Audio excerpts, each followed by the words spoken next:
Can you hear me? Can you see me? Let us see, let us see, let us see. It is 9 o'clock by my watch. Welcome, welcome. Stick a comment in the comments box if you can see me. Do let me know. You can probably see from the kind of lighting, it is crazy hot in here, but that does not come close to the level of crazy excitement that I have for this evening's session. So do definitely let me know you can hear me and see me. And I'm going to post my, I'm going to go live on Facebook as well. Multiple platforms, multiple interaction, multiple everything. We are live, we are loving. Let's have again. So yeah, do let me know that you are here and that you can see me. Saying I've got some viewers, that's always a good start, having some viewers. So if those viewers let me know they're here. There will be a little bit of a delay on the old comments versus what you're seeing and what you're hearing. So that's cool. Usually it's about 30 seconds. So I can just talk like this and we'll be good to go. Have some water. This is how gangsters have water in a cafetiere.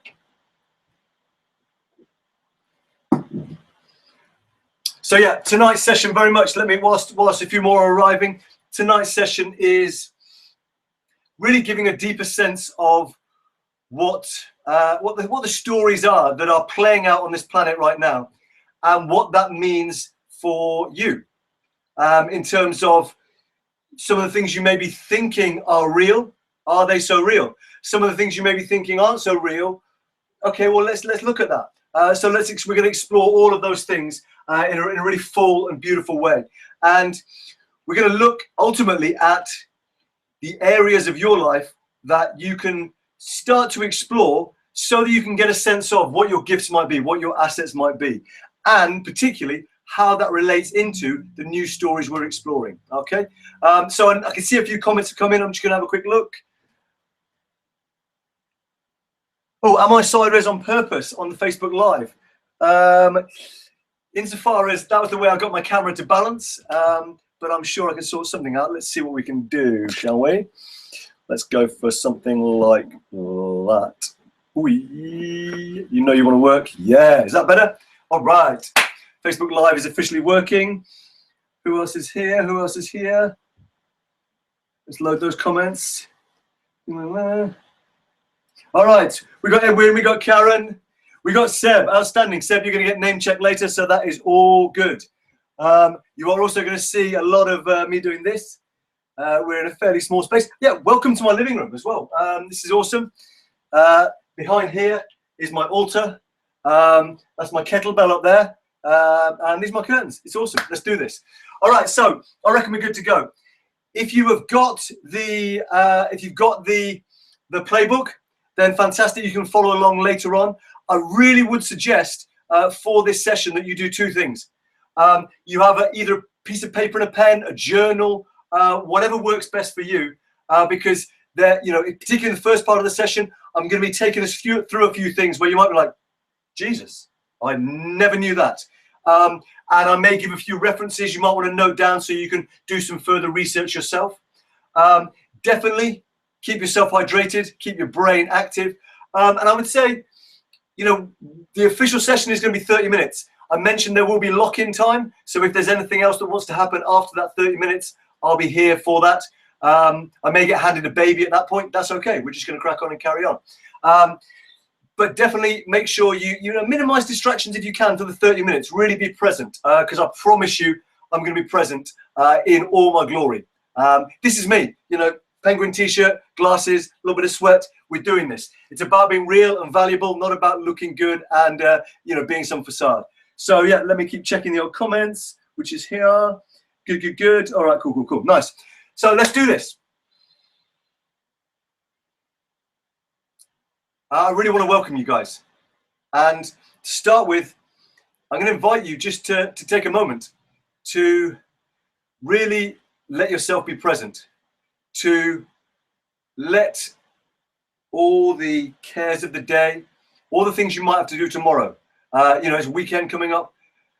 If you're here and you're present, awesome. Take a moment to just connect and know that you are being joined by people from all around the world.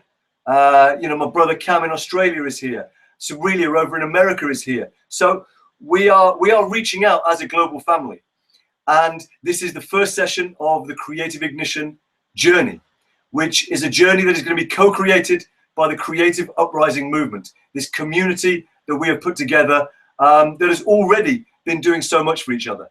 So I really invite you just to take a moment to breathe into that and to trust that whatever comes up for you this evening, if it needs to be shared, share it, because it's being shared not just for you, but for the whole of the group. And I really want to reaffirm as well at the start that the whole of you is welcome here. All the stuff that you might try and deny and ignore, all the stuff that you're afraid of, all the stuff that you think other people don't like about you, all the stuff you might not like about yourself. And, you know, I'm getting that right now. Am I skinny? You know, all this stuff is all welcome. Because only when we show up, I believe, as our whole self, can we discover how to share and add value to the world as our whole self and be rewarded in a wholesome way. Does that make sense? So be here, be present, and know that you are with a circle of brothers and sisters in humanity who want the same thing, who want to see a new story unfold on this planet, and who are here present with you to make that happen. So stories.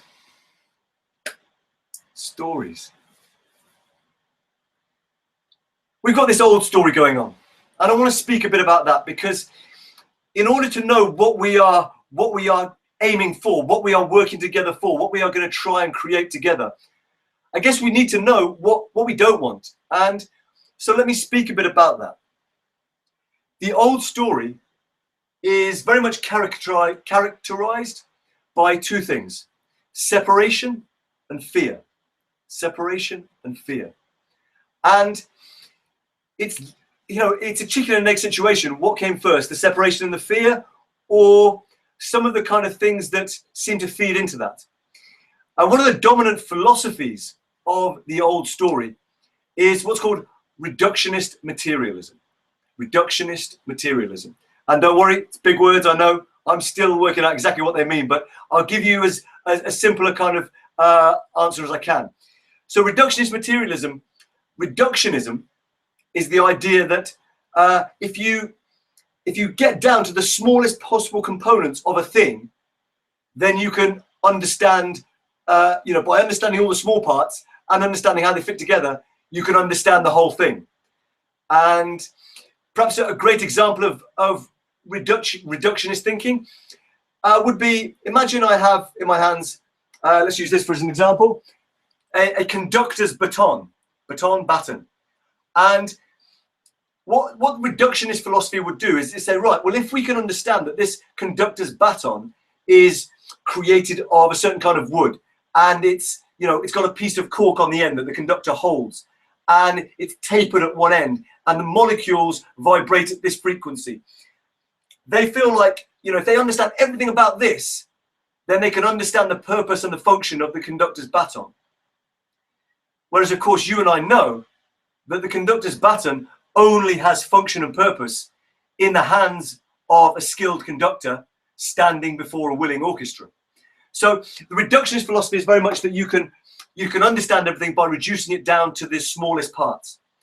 And reductionist materialism, the materialist aspect, states that everything is matter, everything can be measured. You know, Isaac Newton was the great kind of godfather of materialism. That everything in the world has an equal and opposite reaction, that if you push something here, you know, it must cause something to happen. Okay, so what that meant was that fundamentally life began to be seen not as this magical thing which actually contains some mystery, but as a series of events that essentially were you know, had no meaning and could be understood if we understood enough about the little bits of the events. And there were some really profound consequences of that, because this reductionist materialist philosophy has dominated our world for the last, you know, 400 or 500 years. And to give you an example of the impact of that philosophy, I want to do a little exercise with you. And it's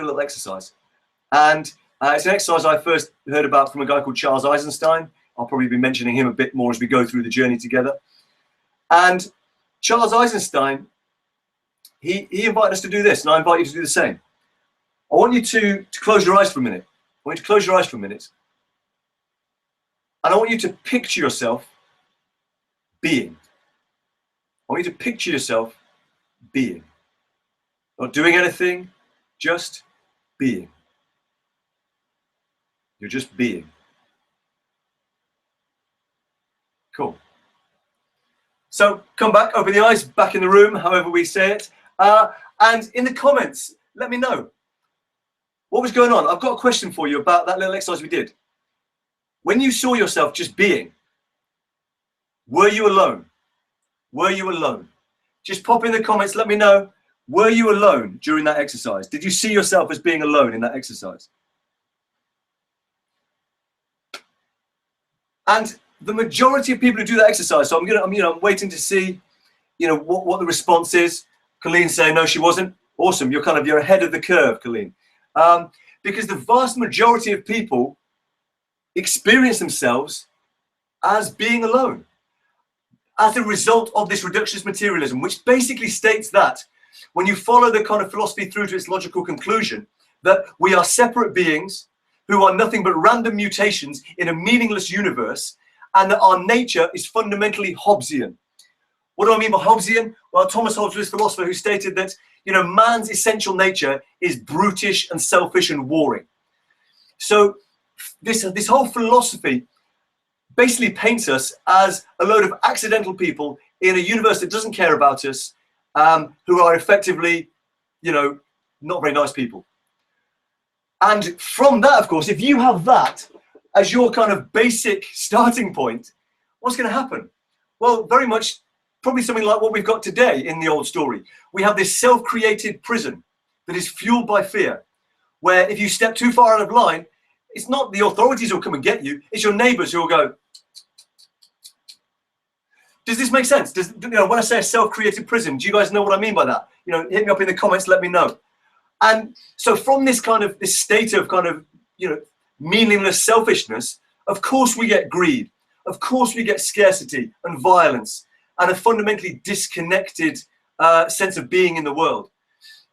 We get told to obey, don't ask questions, especially if you're in school, obey your teachers. And there is this drive towards orthodoxy, which is essentially just towing the line of the status quo. And I'm not here trying to kind of be some rabble-rousing, oh, he's a bit hippie, etc., etc. No, actually, what this is about is understanding that the old story and its consequences are fundamentally bad for everything, for business, for our environment, for our souls, for our children, for our communities. It does not serve. As we will explore in the new story, there is far more benefit and profit, even if we like, in whatever sense you want to define that word, in coming from a new story perspective. And one of the kind of ways that this self-created prison manifests and maintains itself is by, attaching labels and attaching, emotions and preconceptions to those labels. So words like hippie, which essentially just means here's someone who cares for the planet and other people. Essentially now you're just derided as, you're really not really of any value to society. Conspiracy is another massive one. You might have seen the share doing the rounds on Facebook about the donors to the Hillary Clinton Foundation, who then all got weapons deals afterwards. We don't need to go down as far as some conspiracy theory thing to see that very rich people do very bad things to make themselves more cash and to give themselves more control. The Chilcot Inquiry, which proved that Iraq wasn't about WMDs. All of this stuff is part of this old story that is essentially perpetuated by fear. So what's the new story? What is the new story? And it is emerging. And very much the 60s and the kind of hippie movement, it was like the planting of a seed. But what happened back then was they didn't have any elders or any existing examples that they could feed off and learn from so that they could actually birth this new story fully. So what happened was a lot of the old hippies had to go and get jobs. And yet it gave us a snapshot of something that was possible. And lately it's really been starting to emerge. And the new story is characterized by reductionist materialism. And where reductionist materialism was the guiding philosophy of the old story, Holism, which states that all the parts are only understood in relation to each other, and they exist in a dynamic synergy where the sum that they create is greater than the parts. So holism is the philosophy that underpins, if you like, the new story. And what the new story suggests, and we are seeing more and more of this, being hinted at in the mainstream media, the YouTube, internet allows us to is to see that we live in an infinite universe that is teeming with life.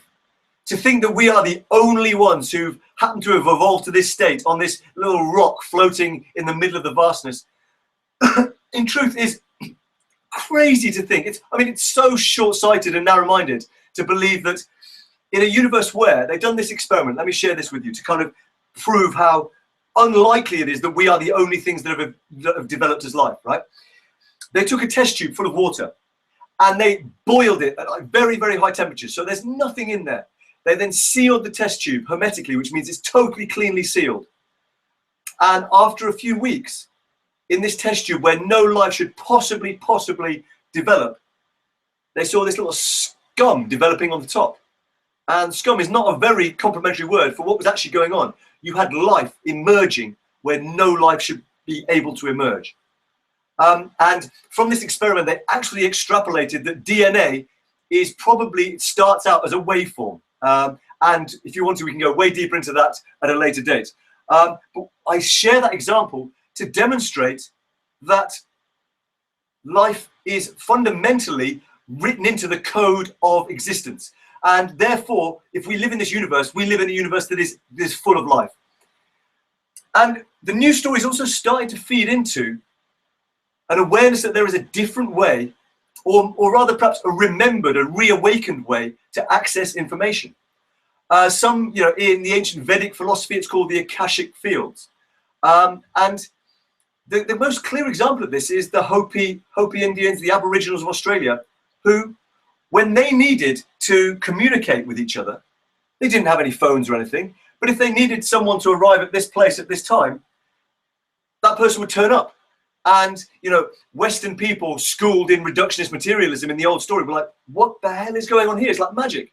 But to them, it's a completely natural philosophy because they have harnessed the different ways to access information. And this is, a super exciting part that is emerging from the new story. And what it really hints at, as we have this explosion of technology, is that actually, if we can find the right balance between this incredible technology that's fueled by Moore's law, this exponential growth and development of wonder, if we can balance that with a similar level of discovery and learning and application of what is innate within human beings. You have so many stories of Indian sages, of very highly attuned, highly spiritual people being able to do things that seem miraculous to the rest of us. But actually, every single one of them will state every single one of us has that potential within us. So the new story that I feel needs to be called forth, and I see so many people sharing a similar philosophy, I'm sure that's why you've tuned in right now, is to find that balance between technological innovation and innate human innovation as well. And I just want to give a couple of examples of what that might look like in terms of a reawakening. So all over the world, there are ancient sites, whether it be stone circles, megalithic buildings, and we still ponder. Some of them are aligned to different star systems, so there's a calendar potential that they're used for. But others, they seem to they may be on points of interest, but we can't really see their purpose. Yet, if you do research back into history, what often is spoken about is people coming to these circles, these places, with bags of seed and leaving them there for a period of time and going and planting their seeds. And scientists researched this. They did the same things, and they found that the seeds that grew were of a higher yield and were more resistant to diseases and pests. So there is something, a kind of natural technology that we are only now beginning to kind of rediscover and reawaken to. And there's some amazing work being done in Russia behind the Iron Curtain around pyramids. And they found that if you spent time in pyramids, your blood has a greater capacity to fight disease. They even found that if they built these little cardboard pyramids, if you placed a razor blade, a blunt razor blade inside, would sharpen the razor blade. Insane, right? So why am I sharing all of this? Why am I sharing all of this? Well, we are at a point, I believe, where we desperately need this new story to come into being. As a species, we face unprecedented challenges, but at the same time, we exist in a world of unprecedented opportunity. So how can we start to see this come to life? How can we start to see this come to life? Well, let's really dig into that, because I want to make sure that from the end of this session, and officially we've got about another 10 minutes or so left, that you go forward knowing a methodology for starting to show up and be the storyteller that we need as a species, that we need as communities, as villages.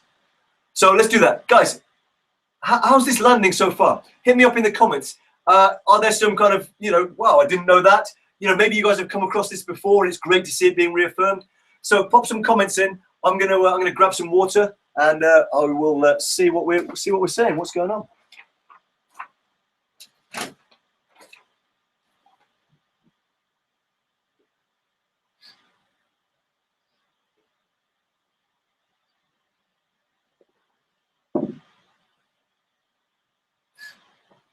So I'm being challenged to a rap battle, it would appear.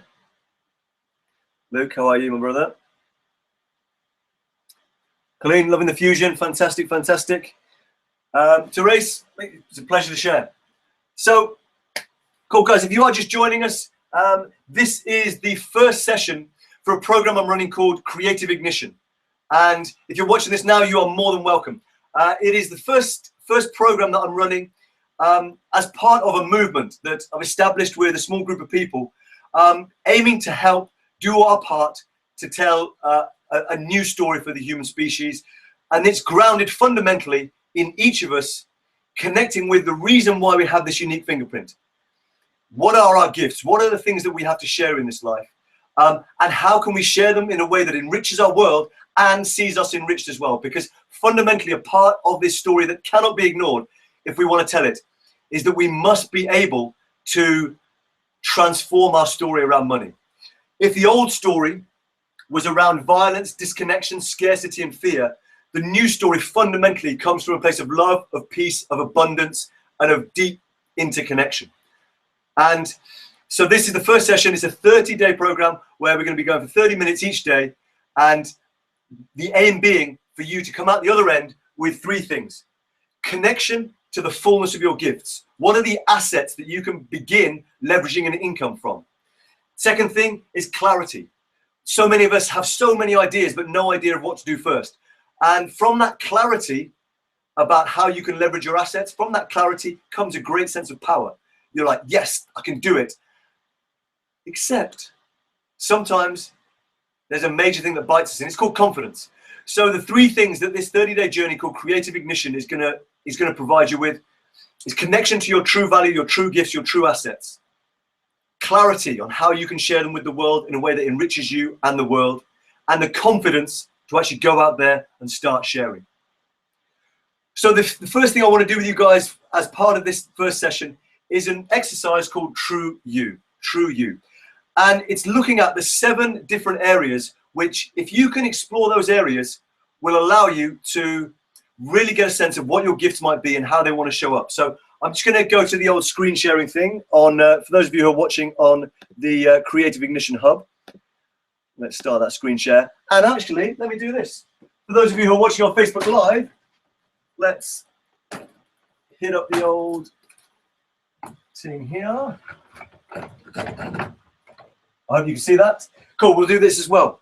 So, Google Talk, oh good God. Google Talk plugin would like to control this computer using accessibility features. Dear God. Well, let's just, let's go back to not screen sharing, shall we? Let us stop screen sharing and come back here. Let's do it here. Cool. So, true you. The first area that you really want to consider in terms of discovering what your gifts might be is, and if you've got the workbook, definitely head to the True You page, follow it along. Is your talents, is your talents. What do I mean by talent? Talent is simply a pattern of behavior that you do well. So for some people, it could be, hey, I'm an awesome bike rider. For some people, it could be, I'm an awesome listener, okay? For talent, think strength, okay? What are your strengths? What are your, what are the things that maybe you don't think they're a talent yet, okay? Oh, it's backwards, is it? Jesus. Can I write backwards and mirrored? Well, listen, guys, you can hear my voice, right? Here's the thing, and massive lesson as well. When it's about sharing our gifts, about the confidence, so many times perfectionism stops us. Do not let perfectionism stop you sharing your gifts, okay? I'm sweaty as feck here, right? This is backwards. Google wants to control my computer. It's going to turn into a transformer. None of that matters. If I can be here serving you guys, sharing value. Stick a yes in the comments if that makes sense, because that's how this is going to be. It will not be perfect, but it will be high value, and it will be 100% of my love and energy for the next 30 days. So our talents, what are your strengths? What are your talents? And guys, here's how this is going to work. I'm going to run through the process with you, okay? This is being recorded. So if you want to come back, pause and break it down, do that. Let me run through the process, and then I'm going to stay on the line and guide you guys through it. You can post up your comments, your questions, etc. Okay? So the first area is your talents, The next one,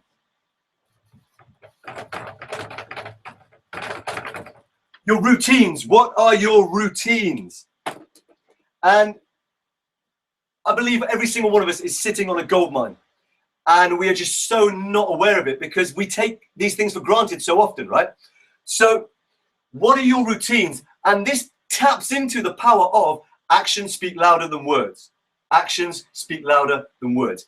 If you have a routine around something, it could be I regularly go to the gym. If it's I regularly spend time calling up my friends to connect with them, okay? Whatever your routines are, it means you are giving them priority. You are giving them your energy. And if you're giving them your energy and your priority and your focus and your attention, the chances are there's something in there that may be a part of your gift. Does that make sense? Okay?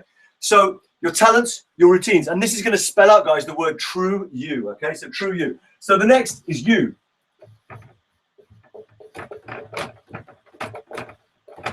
Uniqueness. Uniqueness. Uniqueness. What is it that makes you unique? What is it that makes you unique? It could be the way you choose to dress. It could be the music you choose to listen to. It could be your political views on the world, your spiritual views. It could be the tribes you choose to hang out in, okay?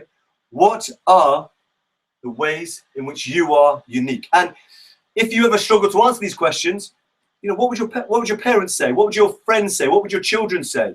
What would your work colleagues say? Okay, what makes you unique? Next one. E is engage or engagement. What do you choose to engage with? What do you choose to engage with? All right. And what this feeds into is, do you go to church often? Are you someone who has a monthly group they go to? Like I used to go to one called the Yes Group in London. Big up any of my Yes Group family that are watching this evening. I am a very happy member now of the Creative Uprising Movement group. That is something I am engaging with. Also with my brother Dylan, there's a few of the Prosper community on here as well. I choose to engage with that. I see my brother Harry is on the line as well. I choose to engage with youth leadership summits, okay? So how do you choose to engage? Because again, if you're making time and energy for it and it's something that is important to you, you're going to engage with it. And therefore it probably has a hint about what your gift might be. Oh, wow, we're back in. Okay, cool. We disconnected for a moment. We're back. Just give me a comment that we're back. That would be fantastic. So we got the true. What is the you? Here we go. Youth. Why is youth? What did you love doing in your youth? What did you love doing in your youth? This is one of the most powerful questions you can ever ask yourself, okay? One of the most powerful things you can ask. Very quick example. I loved in my youth making pancakes. I loved in my youth making pancakes. I opened up, when I was an adult, a pancake restaurant. One of the most amazing things I ever did. Taught me so much about business, about hosting groups, about creating a space. Absolutely incredible. What did you love doing in your youth? And we think that, oh, youth, oh, it's back there. Actually, there was great wisdom when we were children, because we were coming from a pure, loving, alive, new story place. Okay? So, why? And then, oh, this is a big one. Outspoken. What gets you outspoken? Right now, it's damn hot in here. That's what's getting me outspoken. So what gets you outspoken? And that could be what is amazing, like, oh my God, you've got to check this thing out, right? You're outspoken. Or, I cannot believe these have done this. Oh, how dare they, right? It's both. It is what gets you inspired and what gets you outraged, okay? What gets you outspoken? And this is such a massive one, such a massive one, okay? And in a moment, once I've run through this, I'm going to speak about a very powerful combination of some of these, okay? So, O is outspoken. The final one.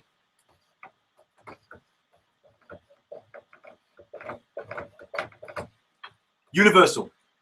What do you believe should be universal for every single human being on the planet? And perhaps for all animal life as well, for all trees and plants. You know, what do you think should be the same for everyone?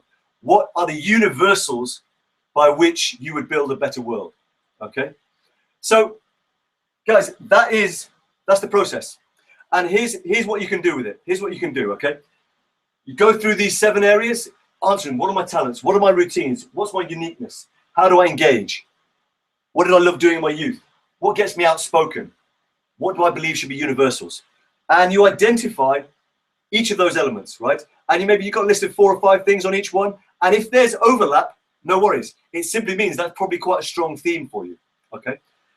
What you then do is you go through and you circle the 4 or 5 things that you've noted down out of all of these things that for you contain the most energy, that get you the most juiced, that when you read them, they stir you up the most. It's not at this point about being rational and logical and going, oh, well, I should choose this one or I should choose that one.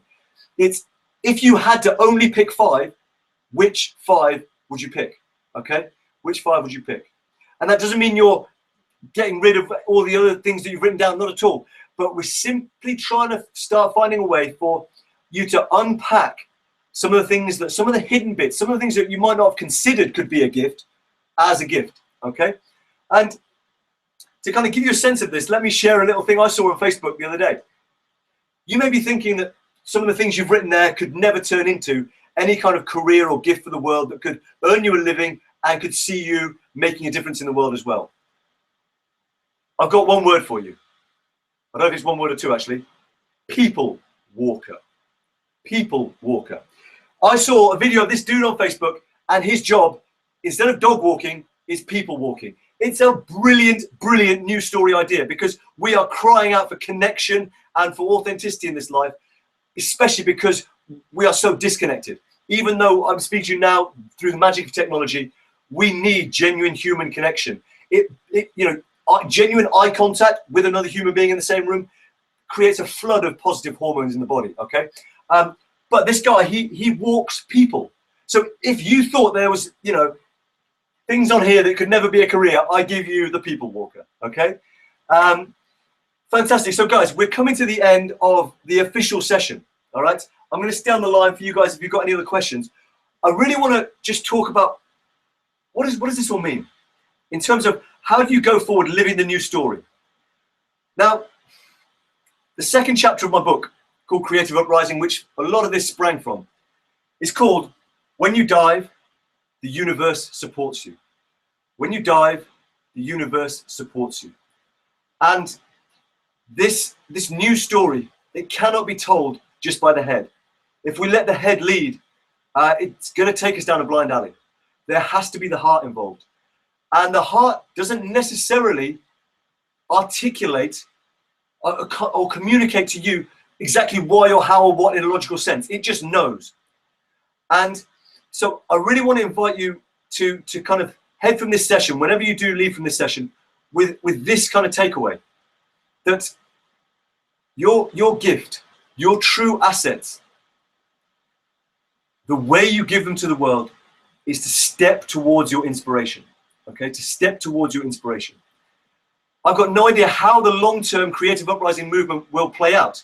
I'm committed to creating 200,000 groups around the world that feed into an international play day that can enshrine play and joy as the fundamental basis for a more productive, more wholesome, more loving way of life and way of work.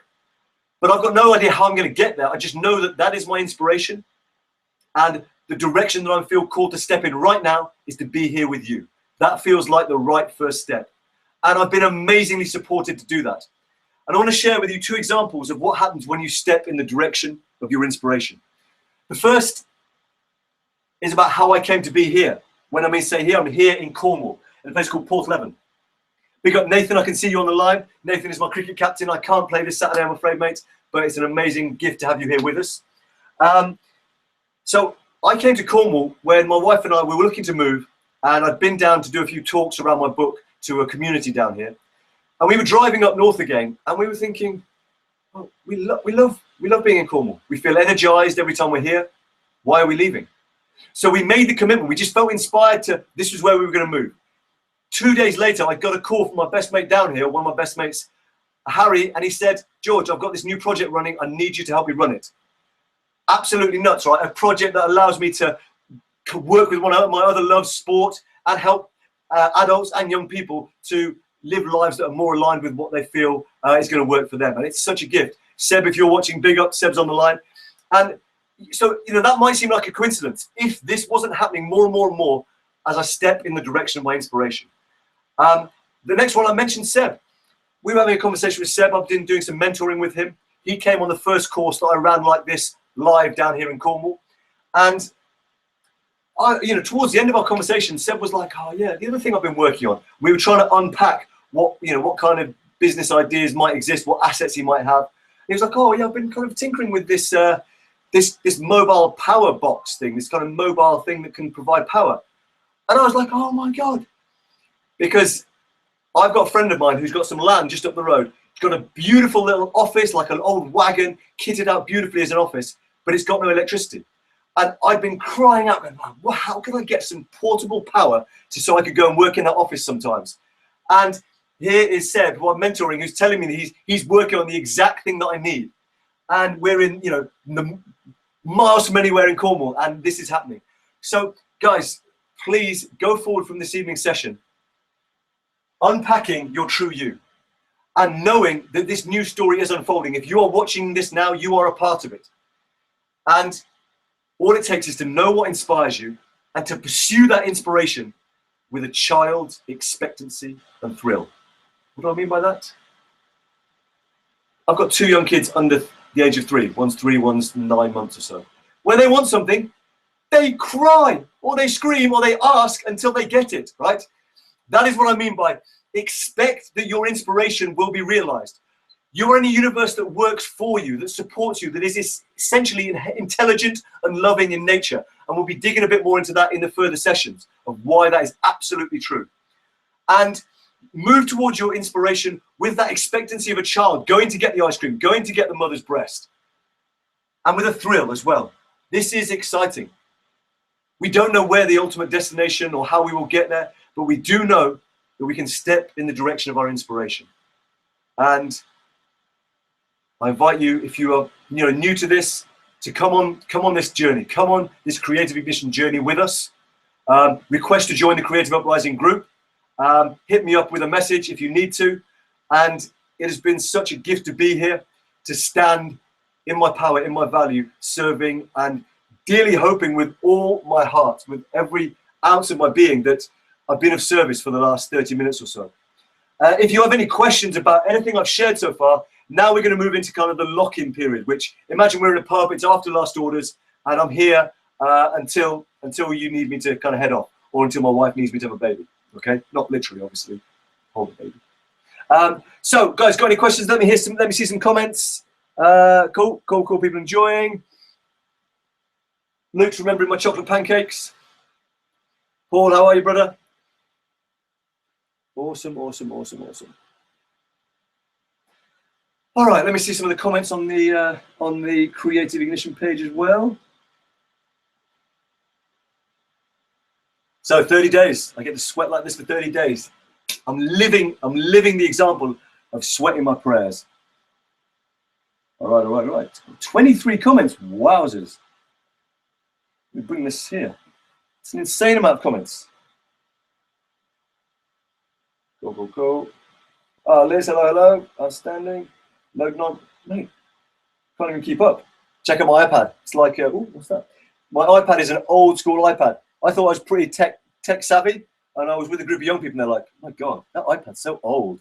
You know, the way like young people, they just don't give it, they're just like, they tell you how it is. Nice. All right, fantastic. Cam is here. Cam had to get his ass out of bed early. All right.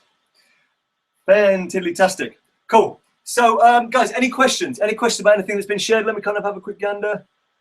People seem to have been enjoying. Of course, if you've got any questions, hit me up on the old Facebooky instant messenger thing if you don't want to share them in public. So yeah, if you're kind of new to this, let me give you a sense of what's happening on the creative ignition journey.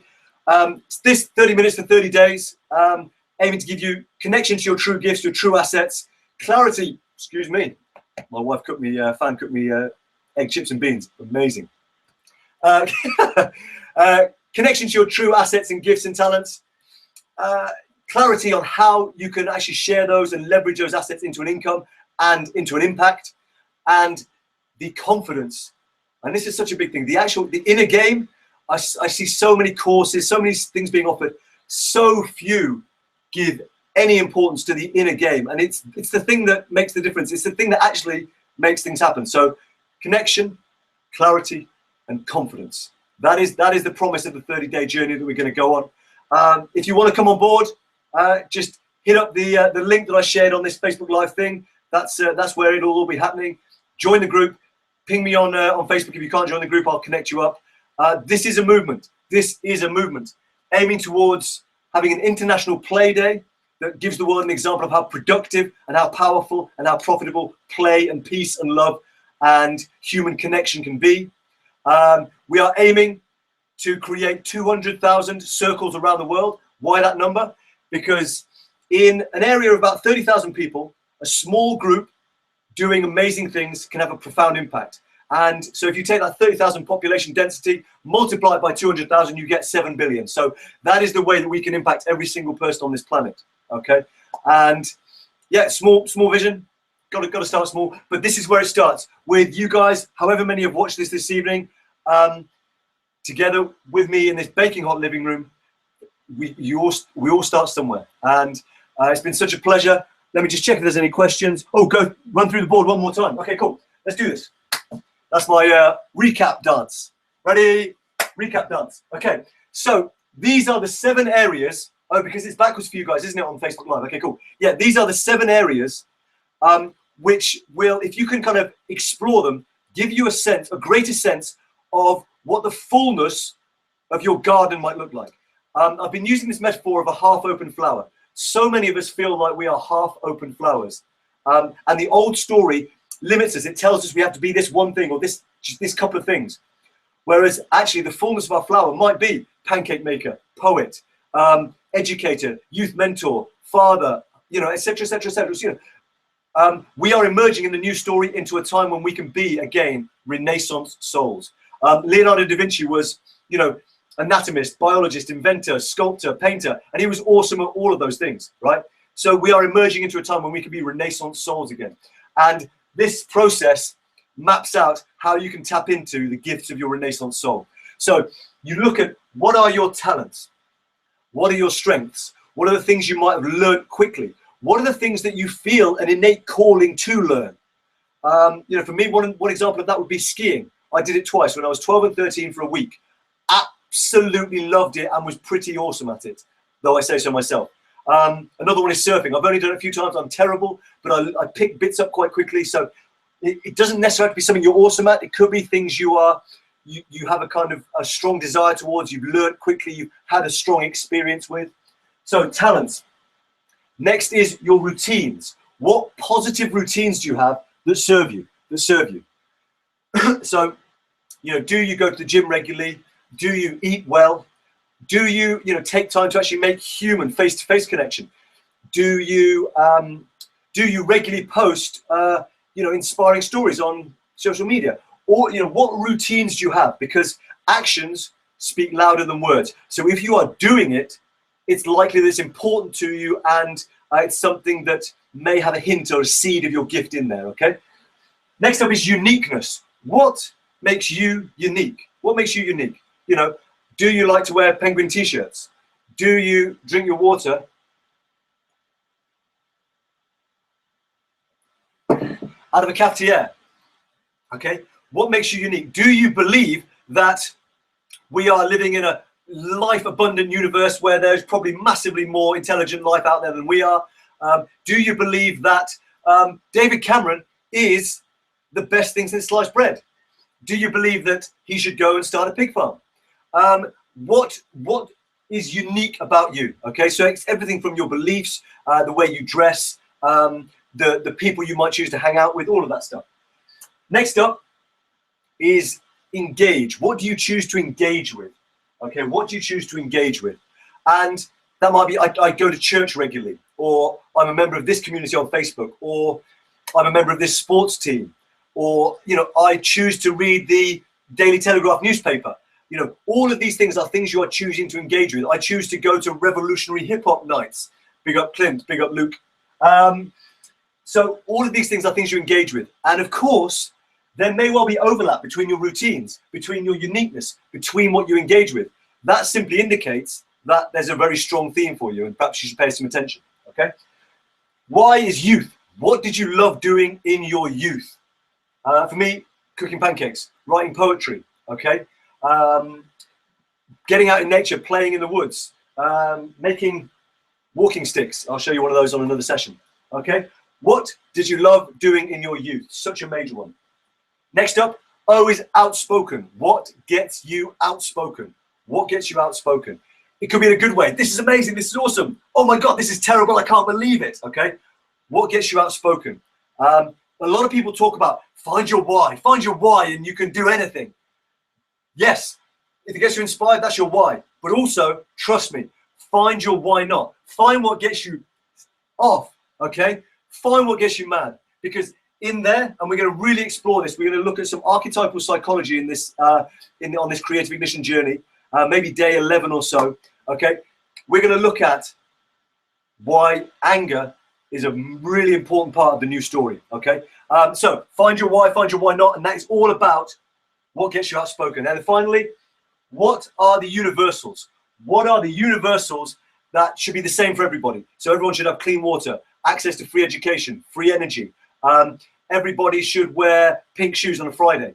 What should be the same for all human beings, and maybe for all beings that are, that exist on this planet and beyond? Okay, so that's a breakdown. And what you do is you articulate, all of the things that relate to you about these 7 areas. Okay, and you then highlight the five. You circle up the 5 things out of all the things you've written about your talents, routines, uniqueness, engagement, youth, outspokenness, and universals. The 5 things, or 4, or 3, or 6, but kind of a small number that give you the most energy. That if I said, guys, you can only have 5 of those things, what are the 5 you would keep? Okay, and that is, what you then start to go is, once you've got those 5, well, what am I going to do with this? What, maybe you go, well, hang on, I didn't really kind of think about this. But if they're showing up, it's because you're being called to pay attention to them. Does that make sense? And I'll give you an example. Tash, if you're watching this, or if you watch the replay, Tash, an amazing lady. She's a single mum who came on one of the courses we did down here, and she thought she wanted to be an aircraft engineer. Okay. After she did this process, she realized that caring for others was a massive part of of who she was. And she came up with a plan to, her son, I think, is about 5 or 6, he's about to start school, and elderly. So she's looking after her dad. So she brings together the elderly and the young, and they do craft together. It's such an incredible vision. And she's also going to still be an aircraft engineer. But by running through this process, she managed to tap into another part of herself that she previously kind of hadn't really considered. So I hope that that might serve you in a similar way.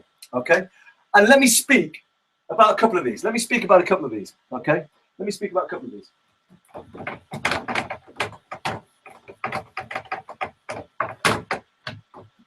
So I want to highlight that thing I spoke about with the outspoken.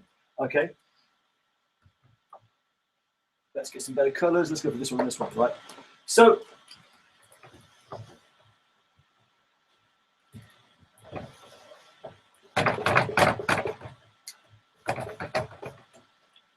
guys, can you see that? It's kind of two circles and there's a little overlapping bit, right? I just want to speak to this. So what I'm mapping out here is a way for you to use your greatest pain and your greatest joy to uncover what might be your greatest asset. Okay, what might be your greatest asset? And Clive, if you're watching, big up Clive. So we did this with Clive in one of the mentoring sessions that I've been running down here. And Clive was a bit stuck, okay? He had his greatest pain, which was planet Earth, okay? Which was planet Earth and the state of our world and what we do to nature, the sanctity of all life, okay? So Clive had this pain. He felt like, you know, he's so passionate about sustainability, about creating a better world, right? But we were struggling to kind of tap into, you know, what might be his thing? What might be, you know, how could he actually do stuff? He had a few ideas, but nothing was really kind of juicing him. And, you know, in the course that I was running, he'd mentioned something about gaming, and I didn't pay too much attention then. But when I went around his house for his mentoring session, there was this kind of fat-like setup for his console and everything. And so I just kind of threw in, I was like, you know, what about gaming? What about gaming? And he's like, oh, yeah, I love PS4. And like, his face came alive in a way I've not seen before. So here was this thing, right? So for Clive, he had his greatest pain, which was, you know, sustainability, planet Earth. And then we found what his greatest joy was. And I'm not saying, you know, Clive, if you're watching, I don't know if this is your greatest joy, but certainly something that really lit him up, that made him come alive, right? And once we had these two things, well, then what evolved, what emerged was a picture of something that could be really amazing. So check this out. How does this sound for something that is a pretty awesome idea, right? So Clive's sweet spot that we found here, where the greatest pain and the greatest joy overlap, is in creating a computer game that teaches people how to interact with and identify and appreciate nature. And he's got a tentative working title of Nature Ninja, saving the world one mission at a time. Okay, and so here, let me even write that down. Let's Nature Ninja. And obviously, kind of developing apps, creating games, and all that is, you know, it's a bit of a challenge. So the first step, we talked about the first step. Once we had this inspiration, this idea of like, yes, that would be the thing, right? Well, what was the next step? Well, Clive has got this bus that he is turning into a catering